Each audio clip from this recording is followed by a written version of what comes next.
네, 우리 저번 주에 아브라함의 언약의 후손인 이삭에 대해서 나누었습니다. 그러면서 이삭도 역시 하나님이 간섭해 주시지 않았다면 죄 가운데 거할 수밖에 없는 연약한 존재였습니다라고 하는 사실을 우리가 나누었죠. 그렇기 때문에 우리가 위로가 되고 이삭도 그랬던 것처럼 하나님께서는 우리들도 여전히 간섭하여서 하나님의 언약의 후손으로서 살아갈 수 있도록 늘 간섭해 주시는 겁니다. 그래서 그 간섭하심이 없으면 오늘도 역시 우리는 그냥 죄인처럼 하나님의 후손이 아니라 그저 죄인처럼 살아갈 수밖에 없는 것입니다. 이제 하나님께서는 그 연약한 이삭, 그러나 하나님의 간섭 속에 있는 이삭을 보여주시면서 이제 하나님의 복으로 채우시는 장면을 보게 됩니다.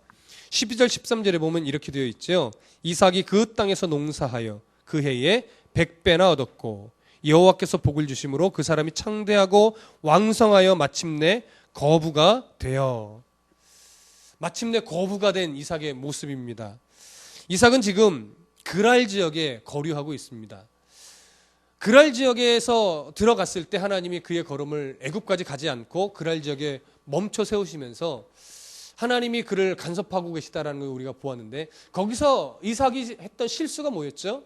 아내 리브가를 누이라고 속이는 장면이었습니다. 그런데 그 이삭과 리브가가 아내였다라고 하는 사실을 누가 발견하게 되죠? 아비멜렉 왕이 발견하게 되죠. 그래서 아비멜렉 왕이 이삭에게 가서 왜 리브가가 네 아내인데 누이라고 속였느냐라고 하면서 온 백성들에게 선포해서 누구든지 이삭의 아내를 건드리는 자는 능지처참하리라. 예. 우리 이 장면에서 마땅히 하나님이 보호해야 할 리브가를 지금 누가 보호하고 있는 장면이라고 그랬어요? 이방의 왕인 우상을 섬기는 아비멜렉 왕이 이삭의 아내, 언약의 후손의 아내를 보호하는 이런 말도 안 되는 장면을 우리가 보았습니다. 이게 하나님의 섭리였어요. 그렇죠? 그러니까 이삭이 거기서도 뭘 깨달아요? 하나님이 다 함께 하시면 우상을 섬기는 그 강대국 그랄의 이 아비멜렉 왕도 하나님께 순종할 수밖에 없는 존재이구나. 크신 하나님을 볼 수밖에 없는 겁니다. 그렇게 해서 그러한 경험을 하나님이 하게 하시면서 이삭에게 이제 복을 주는데, 오늘 성경은 그 복이 얼마나 크다고 말했냐면 100배의, 그 해에 농사를 지어서 100배의 수확을 거뒀다라고 말합니다. 여러분 100배라면 이게 좀 여러분 헤아려지십니까? 얼마나 많은 양인지. 예. 근데 보통 이제 100배라고 하니까 우리들의 고정관념 뭐냐면 진짜 숫자적인 100배로 이해하기가 쉬워요. 근데 여기서 말하는 100배라는 것은 어떤 진짜 숫자적인 그 100배의 양을 말하기보다는 히브리인들의 어떤 문예적인 표현인데요. 다른 어떠한 것과도 비교할 수 없을 만큼의 큰 은혜를 받았다라고 하는 표현입니다. 그러니까 이삭의 농사 짓고 나서 받은 복이 그 누가 받았던 복보다도 비교할 수 없을 만큼의 큰 복으로 이 농사의 수확을 거두었다라고 하는 거예요. 누가 보더라도, 이방에 누가 보더라도 이야 저거는 정말 신이 복 주시지 않고서는 저렇게 수확을 할 수 없어, 이렇게 이런 소리를 들을 만큼의 복을 받았다라고 하는 것입니다. 그래서 성경은 이 복이 어디서부터 온 것이라고 증언하고 있습니까? 여호와께로부터 온 복이라는 것을 분명하게 밝히고 있습니다. 성경이 이런 표현을 하고 있는 이유는 뭐냐면 하나님의 백성은 온전하게 전폭적으로 하나님의 말씀에 순종되어질 때만이 하나님으로부터 오는 복을 누릴 수 있다라고 하는 거예요. 이것이 오늘 이삭에게서는 상징적으로 농사의 100배 수확이라는 것으로 보여졌을 뿐이고, 오늘날은 이 하나님께 복을 받았다라는 상징이 단순히 뭐 눈에 보이는 현실적이 아니더라도 그의 영적인 복으로도 같이 나타날 수 있는 거예요. 그러니까 우리에서 오는 이왕이면 뭐예요? 현실적으로도 같이 드러났으면 하는 바람일 뿐이지, 하나님은 현실적인 복으로도 함께 주실 수도 있고 현실적으로는 안 주시면서 영적으로만 그 풍요로운 복을 주실 수도 있는 거예요. 오전에도 나누었듯이 그 하나님이 우리의 주인이기 때문에 현실의 복을 함께 주시든 현실의 복은 안 주시고 영적인 복만 주시든 그건 누구의 의지에 따른 거예요? 주인 되신 하나님의 의지에 달려 있는 겁니다. 그걸 갖고 왜 하나님 나는 영적인 복도 좋은데 현실의 복도 좋다니까요, 왜 현실의 복을 안 주세요라고 투정 부릴 이유는 없는 겁니다. 그런 자격이 없는 거죠. 오늘 그래서 이삭을 보면서 하나님 이삭에게 100배에게 주셨으니 나에게도 이런 100배의 결실을 주시옵소서라고 기도하는 건 그렇게 물론 자녀니까 때를 쓸 수도 있어요. 그 때 쓴 게 잘못됐다 이런 차원이 아니라 약간의 좀 넌센스라는 것뿐이죠. 한번 때 써보십시오. 그러면 하나님이 에휴 녀석하고 또 뭐예요? 주실 수도 있는 거예요. 아버지의 뜻이니까 이놈아 그래도 안 돼 하면 안 주시는 거죠. 그냥 한번 때 써보는 거예요. 괜찮아요. 그러나 그 밑바닥의 중심은 뭐 있어요? 안 주셔도 그래도 감사함으로 내가 하나님 살아갑니다. 그 자세는 있으셔야 돼요. 내가 하나님 안 주시면 내가 진짜 앞으로 예배를 드릴지 안 드릴지 몰라요. 이런 자세는 바람직한 자세는 아니라는 거죠. 예. 어쨌든 풍요의 땅 애굽으로 내려가서 그 땅을 의지하지 않아도 기근의 땅, 맹렬한 기근이 뒤덮여있는 그 땅에서라도 하나님께 순종하면 그리고 하나님의 복 주시기로 작정하시면 100배의 복을 누릴 수 있다라고 하는 것을 누가 보여주셨어요? 지금 하나님이 이삭에게 보여주신 겁니다. 그것을 우리가 볼 수 있으셔야 돼요. 그래서 마침내 13절에서는 이삭이 창대하고 왕성하여 마침내 거부가 되었다라고 증언하고 있는 겁니다. 목회자로서 여러분들에게도 이러한 복이 있기를 정말 간구합니다. 영적인 복이 우선으로 있기를 간구하고요. 또 눈에 보이는 현실적으로도 이런 복이 있었으면 좋겠습니다. 제 바람일 뿐입니다. 하나님의 은혜가 이렇게 일어나서 여러분들도 하나님이 간섭하시면 내 삶이 이렇게 인도받는구나 이러한 경험이 이삭이 했던 경험이 여러분들에게도 동일하게 경험되어지기를 간절히 바랍니다. 이제 아주 재밌는 장면으로 넘어갑니다. 여러분들이 읽으시면서 덜 재밌으실 수도 있었는데 저는 설교를 준비하면서 이 장면이 너무 재밌었습니다. 14절과 15절을 한번 보실까요? 14절과 15절 다 같이 읽습니다. 시작. 양과 소가 떼를 이루고 종이 심이 많으므로 블레셋 사람들이 그를 시기하여 그 아버지 아브라함 때에 그의 아버지의 종들이 판 모든 우물을 막고 흙으로 메웠더라. 자, 이삭이 거부가 되니까 주변에 이방 사람들이 시기가 일어났어요. 마음에. 그래서 시기가 일어나서 무슨 짓을 벌였냐면 아브라함 때 팠던 우물이 지금까지 이삭이 쓰고 있는데 그것을 다 메꾸고 흙으로 쳐버렸어요. 왜? 아무도 못 쓰게. 아니 아무도라기보다 이삭이 그 우물을 사용하지 못하도록 막아버렸어요. 여러분 그러면 우선 하나 우리가 알고 넘어가야 될 게 아니 시기하면 시기했지. 그러면 쳐들어가서 뭐 뺐든가 죽이든가 왜 우물을 막아? 그렇죠? 우물을 막는다는 게 도대체 무슨 의미길래? 여러분 무슨 의미일까요? 우물이란 게. 당시의 우물이라는 것은 뭐냐면요. 부의 상징이었습니다. 왜 부의 상징이냐면 이제 잘 들어보세요. 당시 우물은요. 이게 판다고 나오는 것도 아니고 아무나 팔 수도 없어요. 그 자리에 정착한 민족이 아니고서는 우물을 팔 자격이 없습니다. 근데 이삭은 아직 완전하게 정착한 사람이에요? 아직 아니에요. 아직 아브라함 때부터 시작해서 이 가나안 지역에 들어온 그냥 나그네예요.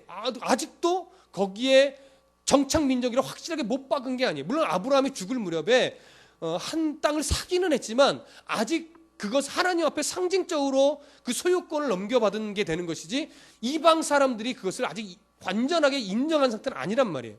근데 어쨌든 그가 세력이 커지니까 우물을 파서 일단 지낼 정도가 됐어요. 우물을 팠다는 건 그렇게 내가 정착하고 있다는 것이고 정착했다는 것은 그 우물을 이용해서 농사도 지을 수 있고 가축도 먹을 수 있고 사람도 먹을 수 있다는 거예요. 그러니까 그럼으로 해서 또 자기 세력이 계속 커져갈 수 있는 거예요. 근데 우물을 메워버린다는 것은 뭐냐면 이 땅에서 너와 함께 살기 싫어. 떠나. 이런 의미예요. 이해되십니까? 그래서 우물을 막은 거예요. 아직 전쟁할 단계까지는 아니고 우물을 메우면서 야 니들 내가 싫다. 내가 너희들 아주 신경질 난다. 너희들 내 옆에서 사는 거 내가 싫어. 그런 의미예요. 보여주는 거예요. 그러니까 지금 이 블레셋 사람들이 시기에서 우물을 막았다는 건 지금 하나님께 기껏 복을 받아놨더니 블레셋 사람들이 그 복을 중간에서 차단하는 역할을 하는 것과 동일한 겁니다. 그러니까 여기서 우리가 어떠한 의문점이 하나 생기냐면 도대체 하나님이 복을 주셨다고 하면 그 복을 주신 지 얼마나 됐다고, 100배수가 거둔 지 지금 얼마나 됐다고. 블레셋 사람도 좀 그 마음까지도 좀 막아주셔서 계속 좀 불을 좀 누릴 수 있게 하시면 좋을 텐데, 불을 얻은 지 얼마나 됐다고 블레셋 사람들을 안 막아주셔가지고 블레셋 사람들이 우물을 막고 또 여기서 떠나야 되는 이런 상황이 일어난 거예요. 바로 이게 우리에게 어떠한 비슷한 일로 다가오냐면, 하나님께서 그리스도인들에게 복을 주실 때에 우리를 시기하는 사람들까지 다 막아주시지는 않을 수도 있다라고 하는 거예요. 복을 받는 중에도 우리를 공격하고 우리를 시기하고 우리를 모함하는 세력은 그대로 또 있을 수도 있다라는 거예요. 그래서 이 이삭이 그 우물을 두고 다른 곳으로 어떻게 해요? 이동합니다. 그래서 그랄 그 지경 근처에 있는 골짜기로 이동하게 돼요. 안 싸워요. 안 싸우고 이동을 하는 거예요. 왜 하나님은 이것을 이동하게 만들었을까요? 왜 복을 주셨다가 또 그 복을 완전히 다 뺏어가는 것처럼 블레셋의 우물을 막을 때 그냥 놔두셨을까요? 그리고 그 이후에도 그랄 지역의 사람들이 또 우물을 파고 정착하려고 하니까 또 와서 우물을 막아버려요. 그래서 또 이삭은 안 싸워요. 또 옮겨요. 그리고 우물을 또 파서 또 살으려고 그러니까 그랄 지역 사람들이 또 와서 또 우물을 막아요. 이제 좀 화가 날 만하잖아요. 근데 이삭이 또 안 싸우고 또 옮겨요. 2번이나 이런 일을 더 겪습니다. 하나님 그때도 그랄 지역 사람들을 안 막아주셨어요. 왜 안 막아주셨을까요, 하나님이? 우리는 분명하게 그럴 때 뭔가 이유가 있다라는 걸 생각하게 됩니다. 지금 정도 우리 신앙의 수준이면. 왜 안 막아주셨을까요? 이삭에게 하나님이 가르쳐주고 계신 게 뭐냐면, 복의 근원도 하나님이시라는 것 한 가지는 이미 앞에서 하나님이 가르쳐주셨고, 또 하나는 이 땅에서의 삶은 나그네의 삶이라는 걸 보여주는 겁니다. 만약에 이삭이 블레셋 사람들이 처음에 우물을 막고 너희들 떠나라는 사인을 보낼 때, 내가 누군지 알고 내가 하나님의 백성인데 나의 세력도 만만치 않다고 예수의 이름으로 한번 싸워볼까 하면서, 뭐 그때는 예수라는 이름 몰랐지만 하나님의 이름으로 내가 믿음의 백성인데 하고 막 덤벼들고 싸웠다면 하나님이 그를 또 어떻게 만지셨을지 우리는 알 수 없습니다. 그리고 그렇다 싸웠다라고 하면 그때의 아브라함은 아직 하나님이 블레셋 사람들을 막아주시지 않은 이유와 의도를 깨닫지 못한 거예요. 근데 아브라함은 그 3번에 걸친 우물을 이방 사람이 막고 또 옮기고, 우물을 팠는데 또 막고 옮기고, 팠는데 또 막고 옮기고 하는 이 과정 속에서 성경은 그가 싸웠다라는 흔적을 전혀 기록하고 있지 않습니다. 왜 이삭은 안 싸웠을까요? 이유는 이삭은 지금 하나님의 만지심의 의미를 조금씩 구체적으로 깨달아가고 있는 겁니다. 이 땅에서 삶이 나그네 삶일 뿐이구나. 내가 가야 할 본향은 이 땅이 아니라 하나님 나라에 있는 거구나 라고 하는 것을 조금씩 어렴풋이 알다가 어떻게 하나님의 만지심의 이유를 깨달아가면서 조금씩 구체적으로 알게 되었던 거예요. 그래서 그는 이 땅에서 우물 때문에 다투지 않을 수 있는 뭐예요? 아주 넉넉한 마음으로 바뀌어갔던 겁니다. 이게 바로 그리스도인의 삶의 자세입니다. 싸울 수 있지요. 분이 날 수 있지요. 억울할 수 있지요. 어느 때는 싸워야 되는 상황도 있지요. 그러나 하나님이 의도를 가지고 막고 어렵게 만들고 포기하게 만들 그런 상황이 있다라고 하는 겁니다. 그럴 때는 우리가 하나님 왜 안 막아주실까? 왜 이렇게 내가 기도하고 더 하나님께 매달리는데도 왜 이 문제들을 안 풀어주실까라고 할 때 그 이유를 찾을 수 있는 믿음의 넓이가 필요한 겁니다. 근데 그것을 그 가운데 하나님의 뜻과 이유를 알게 되고 발견하게 되면 그런 것 좀 놓을 수 있는 그러한 넓은 신앙의 사람이 될 수 있는 겁니다. 예수의 이름 때문에 잡을 수 있는 그 손을 놓을 수 있는 은혜가 우리에게 필요합니다. 하나님의 나라를 소망하기 때문에 내 눈앞에 보이는 그 이익을 과감하게 포기할 수 있는 이 기쁨을 누릴 수 있는 그런 은혜가 우리에게 필요합니다. 근데 우리는 대부분 첫 번째 블레셋 사람들이 우물을 막을 때 자꾸 뭘 하려고 하는 습성이 있냐면 예수의 이름으로 대적하려는 습성이 있어요. 감히 하나님의 백성인 나를 이러면서 그게 거룩한 분노라는 표현이죠. 근데 성경에서 오늘 말하는 것은 지금 거룩한 분노를 발휘해야 될 상황을 말하는 것이 아니고 예수의 이름 때문에 그것을 포기할 수 있는 기쁨, 그런 넉넉함을 배우게 하는 의도가 오늘 본문에는 있는 겁니다. 여러분, 우리들의 삶에 이 훈련이 필요합니다. 예수의 이름 때문에 그 잡을 수 있는 손을 놓을 수 있는 이 즐거움, 내가 즐겁게 놓을 수 있는 거예요. 아깝죠. 근데 즐겁게 놓을 수 있는 훈련이 필요합니다. 아깝죠. 근데 기쁘게 포기할 수 있는 그 훈련을 하나님이 시키십니다. 넉넉하게, 그래 너 가져. 넉넉하게, 그래 내가 포기할게. 그래 넉넉하게, 제가 좀 손해볼게요. 쉬운 일은 아닙니다. 근데 하나님이 이런 훈련을 시키실 때가 있더라고 하는 거예요.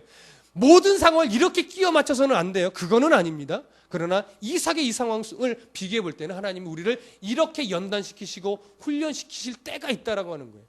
여러분 이제 앞으로 삶을 살아나갈 때 분명히 이런 비슷한 상황이 생길 때 하나님 마음에 지금 내 이 상황이 이때인가 보다라고 여겨지실 때가 있어요. 그때는 뭐냐면 성령 하나님이 이 말씀을 뭐예요? 기억나게 하시는 거예요.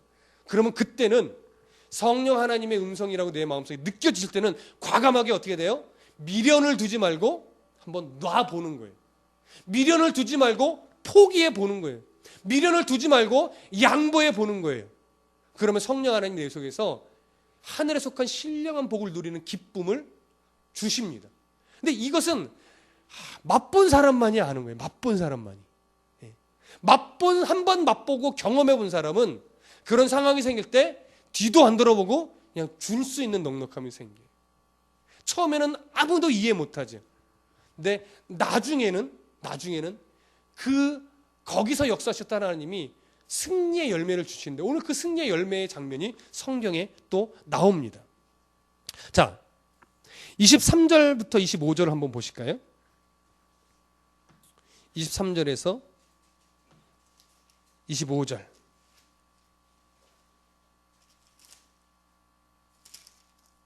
자, 다 같이 26장 23절 25절. 네, 함께 읽습니다. 시작.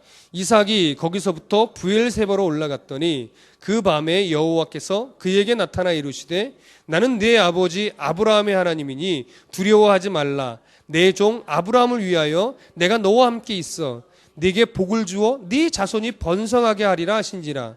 이삭이 그곳에 제단을 쌓고 여호와 이름을 부르며 거기 장막을 쳤더니 이삭의 종들이 거기서도 우물을 팠더라. 자, 하나님이 이삭에게 나타나서 아브라함과 맺으셨던 그 자손 번성의 언약을 다시 상기시켜주는 장면입니다. 언제 이렇게 하나님이 나타나셨느냐? 바로 세 번째로 이동했을 때 블레셋 사람들이 우물을 메워서 한 번 이동하고 또 그랄 지역 사람들이 두 번이나 와서 이동하게 됐을 때, 그리고 마지막 네 번째죠. 네 번째 우물을 팠을 때 성경은 거기서는 22절이에요. 이삭이 거기서 옮겨 다른 우물을 팠더니 그들이 다투지 아니하였으므로 그 이름을 르호봇이라 하여 이제는 이르되 여호와께서 우리를 위해 넓게 하셨으니 이 땅에서 우리가 번성하리로다. 그렇게 세 번에 걸쳐서 이동하고 마지막 네 번째의 우물을 팠을 때 그때부터는 그랄 지역 사람들이 공격해 오지 않았어요. 그래서 이제 그 이곳 이름을 르호봇이라 했어요. 하나님이 우리를 넓게 하셨다.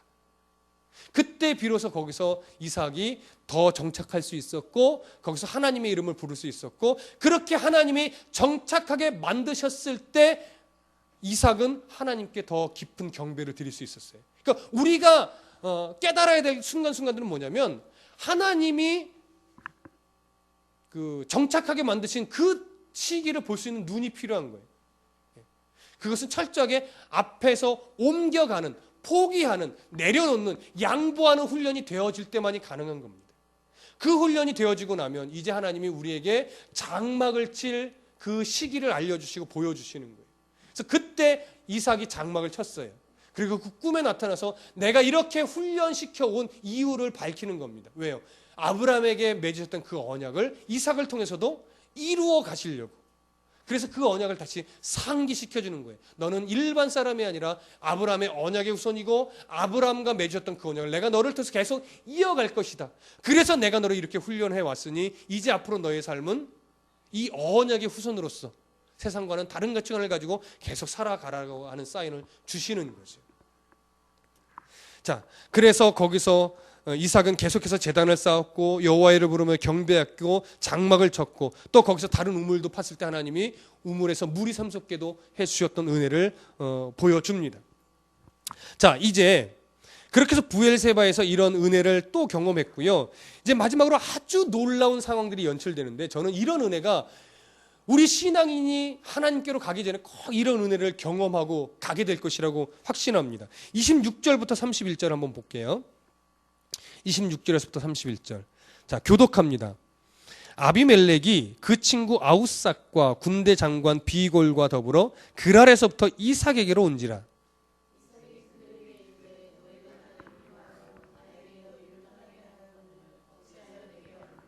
그들이 이르되 여호와께서 너와 함께 계심을 우리가 분명히 보았으므로 우리의 사이 곧 우리와 너 사이에 맹세하여 너와 계약을 맺으리라 말하였노라.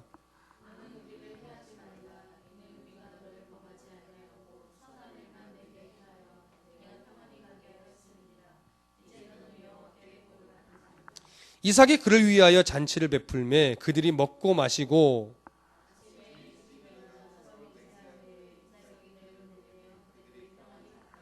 자, 여러분 이 장면이 어떤 그림인지 이해가 되십니까?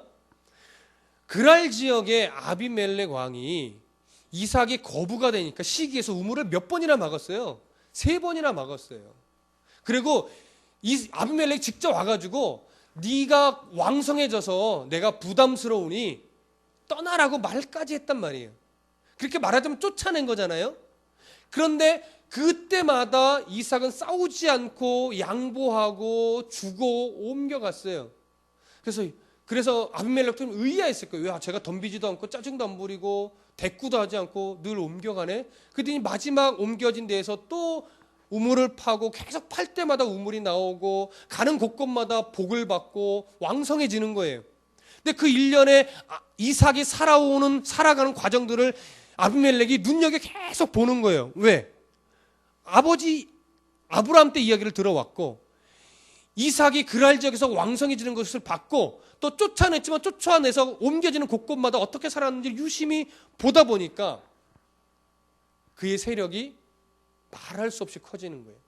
그러면서 아비멜렉에게는 어떤 두려움이 생기냐면 야, 정말 저 이삭은 그들이 믿는 신 여호와 하나님께 복을 받은 자고 여호와 하나님이 강성하게 만들어주시는 게 분명한가 보다.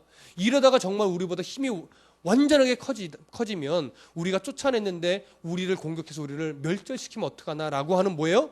두려움이 생긴 거예요. 그래서 사신을 보낸 겁니다. 사신이 와서 하는 소리가 이거예요. 참 웃기죠? 우리가 너희를 선대해서 해하지 않고 내어보냈으니 너도 이제 강성해지고 있으니 하나님의 복을 받고 있는 자니 우리를 선대하여서 우리와 계약을 맺어달라는 거예요. 근데 여러분, 우리가 앞에서 보았듯이 그 아비멜렉 왕이 선대해서 내보냈어요? 내어 쫓았죠. 그래서 지금 이삭이 그들이 사신들이 오니까 니들이 내어 쫓을 때는 언제고 지금 또 오느냐 이렇게 말하잖아요. 그런데 이 사신들은 아니다, 우리가 너희를 선대해서 내보내지 않느냐, 우리가 너희를 언제 없인 여기가 함부로 대한 적이 있느냐, 그러면서 앞에 내쫓은 얘기는 싹 빼버린 거예요. 그랬을 때 이삭이 속으로는 아유, 괘씸한 놈들 쫓아낼 때는 언제고 확 그냥 어떻게 한번 해버려, 코를 좀 납작하게 해봐, 이런 생각이 안 들었겠어요? 들었죠. 들었을 텐데 이삭은 생각만 갖고 거기서 그런 마음은 어떻게요? 꾹 누르는 겁니다. 그리고 그들을 위해서 잔치를 배설해주고 계약을 체결하고 그들을 우리가 앞으로 더 강성해져도 너희들과 싸우지 않고 우호 조약을 맺겠다라고 계약을 맺어서 보내는 거예요. 근데 여기서 재밌는 게 뭐냐면 당시에 쌍방간의 계약을 맺을 때 우위에 있는 민족 있잖아요. 우위에 있는 민족이 잔치를 배설해주는 그런 그 풍습이 있습니다. 그러니까 지금 잔치를 누가 배설해줬어요? 이삭이 배설해줬죠. 그러니까 그랄 왕 아비멜렉과 이삭이 둘이 같이 언약을 맺을 때 지금 누가 우위에 있다라고 하는 거예요? 이삭이 우위에 있다라고 하는 거예요. 이삭이 우위에서 계약을 맺었다면, 언약을 맺어줬다면 이제 비로소 이삭은 가나안 지형에서 정착할 합당한 이유와 근거를 얻은 겁니까? 안 얻은 겁니까? 얻은 거예요. 이게 하나님의 방법이라는 거예요. 하나님 왜 내게 이런 시련을 계속 주는 거예요? 복을 주려면 끝까지 주시지. 왜 복을 받은 지 얼마나 됐다고 블레셋 사람들이 우물을 막고 또 그랄 지역의 목자들이 와서 다투게 만드시고 우물을 막아서 또 이동하게 만드시고 이게 몇 번이야 하나님 도대체 나는 언제까지 양보해야 돼요? 나는 언제까지 포기해야 돼요? 이럴 수 있는데 그 만지심 속에서 이삭이 하나님의 경륜을 깨닫게 되니까 내 어떤 그 기득권을 주장하지 않고 그래 하나님이 내 정착지를 보여주실 때까지 그래 내가 한번 다 내게 포기하고 다 내어주고 한번 갈 때까지 가보자. 하나님 손에 붙들려서 갈 때까지 한번 가보자.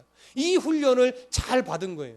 그랬더니 결국은 그곳에서 하나님의 언약을 더 새롭게 확인시켜 주시고 그러고 나서 오히려 그랄 지역 왕보다 더 우위에 서서 뭐하게 만들어요? 예배하게 만드셔요. 거기서 언약을 맺게 만드시는 거예요. 그러고 나서 거기서 이삭이 이제는 그곳에서 정착할 분명한 근거를 얻고 하나님의 언약의 백성으로서 이제 하나님의 일하심의 그 속으로 완전하게 들어가게 된 것입니다. 우리가 앞으로 경험해야 될 것이 뭐냐면 바로 이런 하나님의 만지심 속에서 우리가 훈련되어져야 하는 것이고 이런 훈련되어짐 속에서 우리가 살아가는 방법, 그리스도인이 살아가는 방식들을 바라보면서 세상 사람들이 이야 하나님의 백성은 다르다. 정말 하나님의 복받은 자인가 봐. 이 소리를 들어야 돼요. 누가 이삭에게 그런 소리를 했어요? 그랄에 아비멜렉 왕이 했어요. 이삭 당시는 하나님의 복을 받은 자 아닙니까? 그렇죠. 예수 믿지 않는 주변의 이웃이, 예수 믿지 않는 우리 형제들이 우리를 향하여 야 정말 정말 당신은 하나님의 복을 받은 사람이 맞나 봐.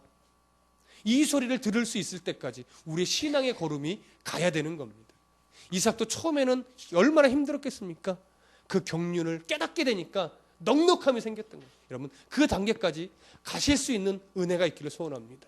견디어내시고 또 내어주는 양보하고 포기하는 그 훈련을 잘 받으시고 그래서 다시금 세워주시는 하나님의 은혜를 체험하고 경험해서 정말 하나님의 복받은 사람이 틀림없습니다라고 하는 소리를 들을 수 있는 정말 멋진 그리스도인이 되시기를 간절히 소원합니다.